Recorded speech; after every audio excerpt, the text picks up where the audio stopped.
Damien, we are happy, glad, and giraffe happy about your life. And we're going to take a few moments just to allow you to talk about your testimony. I want you to, first of all, let us know why we haven't been seeing you. We have been seeing you for a while, and you were just involved in everything, shouting on every song and tearing up the church carpet and everything, and we didn't see you. Now we see you, and we're so glad to see you, and thanking God for your release from prison. And we celebrate that you went in a Christian, and you came out a Christian, and we celebrate the fact that you got out. We thank the Lord for that part. And we're celebrating that, but there are so many people. We're going to do part one now in this service for 10 minutes and part two at 10:30 so that the people can get their nephews and their nieces, their sons and their daughters that may be online, and the people that are in this service, they can get them into this next service.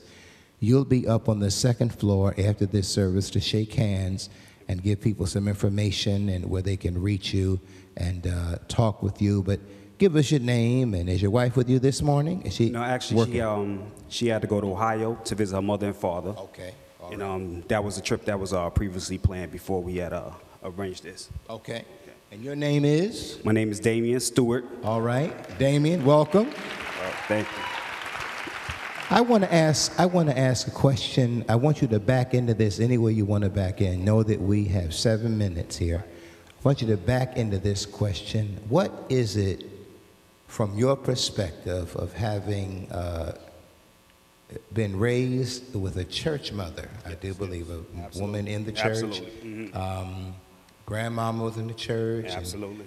For a day you were in the church. Absolutely. You kind of got drawn out of the church. This is years ago, not this church, but another church. Yeah. I'd like to ask two questions, and you can respond to them any way you want. Number one, what draws young men? What is the draw of our young people into prison? I mean, not into prison, but into gang life, into the drug life, into the street life? What makes them go astray? And number two, what prompted you? We know the Holy Spirit, but what led you to come into this church after having come through all of that? Those are my two questions for part one, and I have a real deep one for the next segment. Absolutely. Those are excellent questions.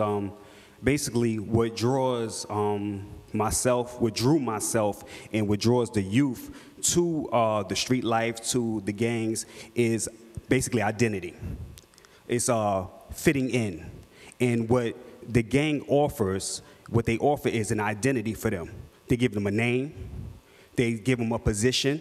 They tell them what they're called to be, who they are.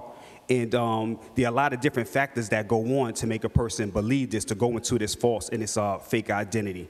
As for myself, God placed a calling on me and gave me an identity. I was presented with a false identity that was very similar and looked like the identity that God had for me. It was in leadership. I was in high ranking in the gang that I was in. I was a leader. I gave a message. I gave a gospel. When I spoke, people listened. When I gave them plans and things to do, they would do it. And so this is what people look for. They look to be named. That's why people, when they join the gang, when you join the gang, your name's going to change. You are no longer Donald Hilliard. You would be, D Killer, or whatever have you. And this is to desensitize you, to dehumanize you, to give you this new identity, because it'd be a lot easier. People, we wonder why there's so much the violence and how can this violence go on? How can you do these things? But it's a lot easier for someone to kill D Killer than it would be for him to kill Bishop Donald Hilliard, father, Donald Hilliard's son. They don't look at you. You don't look at the person any longer as another human being. You just look at him as that title. So these are the things that are drawn in, where a person feels, I'm loved. I have a family. I have people that accept me as I am. who call me by a name, who speak this certain life into me, when they're actually speaking death into you. But if they don't know, then they accept this as their reality, as what they're called to do. And we'll answer the second part. I was pulled in by the streets, by the law of everything. These was the role models that I saw. I basically, though I was raised up in a good home by my mother, by my father. I call him my father. He's actually my stepfather. My biological father was murdered when I was 1 year old.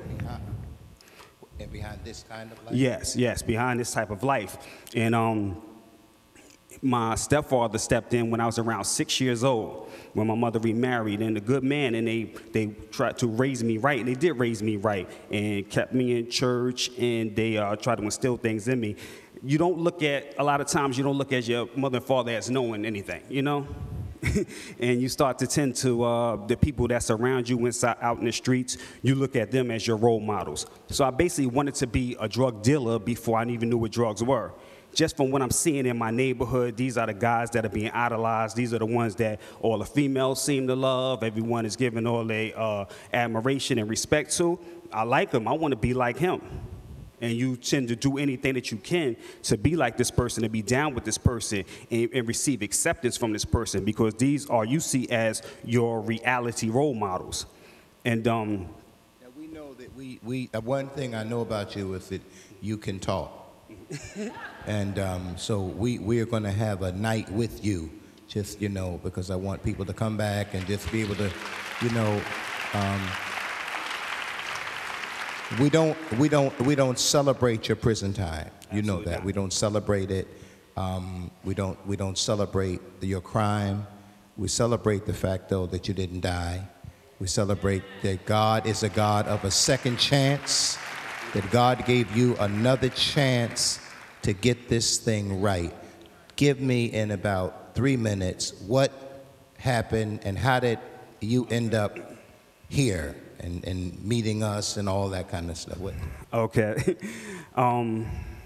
Basically, to sum it up very quickly, at one point, after in and out of prison, different crimes, different charges, and so forth, I was now home. I was moved into the position of selling large quantities of drugs, which is what I just came home from prison for.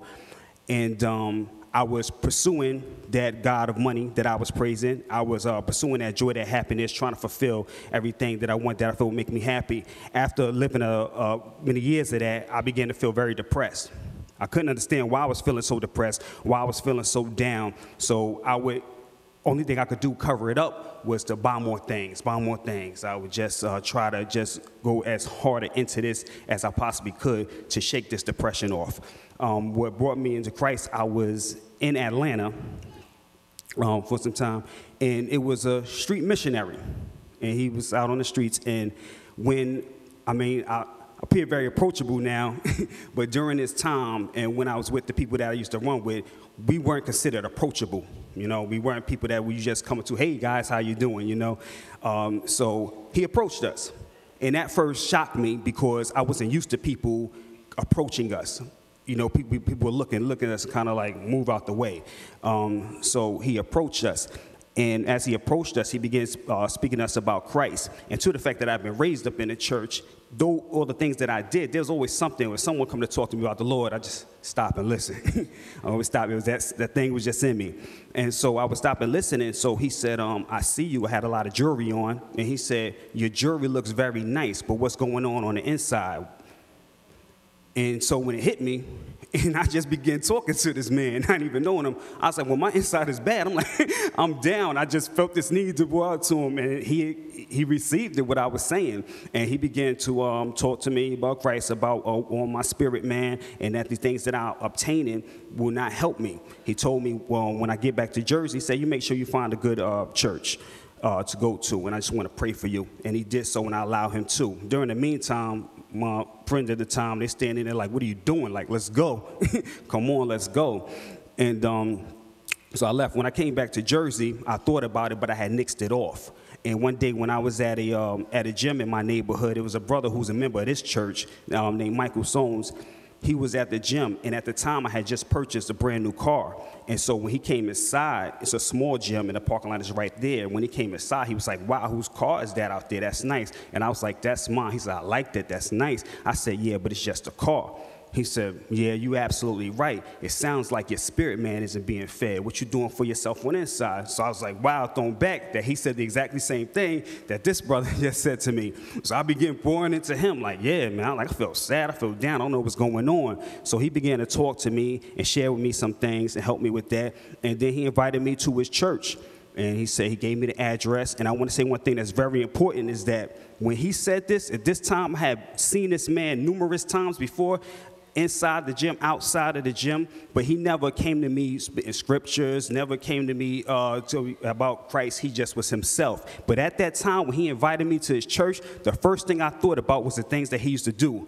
And I said, okay, that's why he never would speak the way that we would speak inside here. That's why he would never, when the videos was on the screens with the girls and we made comments about him, that's why he never looked up, made a comment, and just kept it moving. So I said, this guy's real. I'll go to his church. I'll check it out.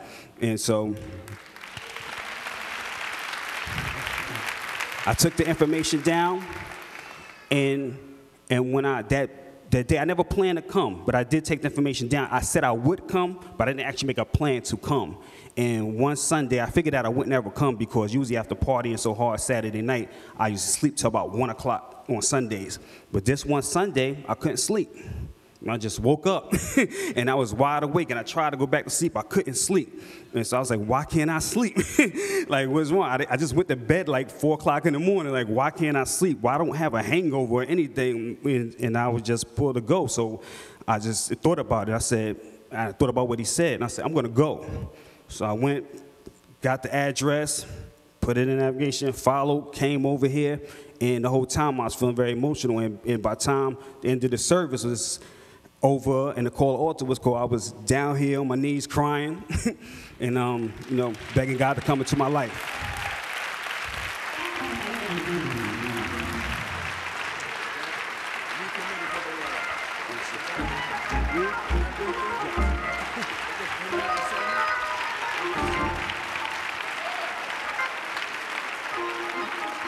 No. We are grateful for your testimony, grateful that Christ saves, Christ changes, and we'll talk more about that the next. One of the challenges of these multiple services is that this wonderful group of saints, we're getting ready to honor the Lord with our offering. One of the things that they count on, they love Jesus, but they know that no matter how much God moves, that I have got to be done by 11 o'clock. Absolutely. So they count on that. So they don't care if Jesus walked down the aisle, he got to get out. Because we got to go. That's why they come to this service, you know that. Absolutely. But we appreciate your testimony, the fact that the Lord has done a work in your life. There's much more to be said. There's much more that you're going to be doing in this church, you know that. Absolutely. And you're 2 days from going into ministry school and sharing this gospel. We are vitally concerned. We're terribly concerned about this generation that seems to be just dying. One of our own members is now up for murder for unhooking his baby, allegedly, while she was in the car seat. We all know that one of our own members, and threw the baby over the bridge and threw the baby into the stream. And the record that came out is that there was something that he held the baby down underwater till the child was dead. This is the day in which we're living in, and we thank God that the mother is coming back into her sanity. She was in church at our Asbury Park church a couple weeks ago at the altar. So they met at our church in Asbury Park. I baptized this young man 2 years ago, and I just want to say that because you can get baptized. I baptized him 2 years ago. I saw him this year on the boardwalk. He spoke with me. I spoke with him. But listen, beloved, if you're online today, your son's online, you're here, you have a nephew, a cousin. You've got to stay with God. You've got to separate yourself from evil, because the enemy can draw you and suck you right in, and you don't even realize that. So his life is just really gone, but even Christ can redeem him. We may have a problem finding anything in our heart at all right now, any of us, to really feel anything other than a lot of anger. But God can change and God can deliver. The baby's with the Lord, but the Lord can save. And we're glad the Lord saved you. We're glad you cried. We're glad you didn't have a hangover, that you heard the gospel. Damien Stewart, help us give God praise for him.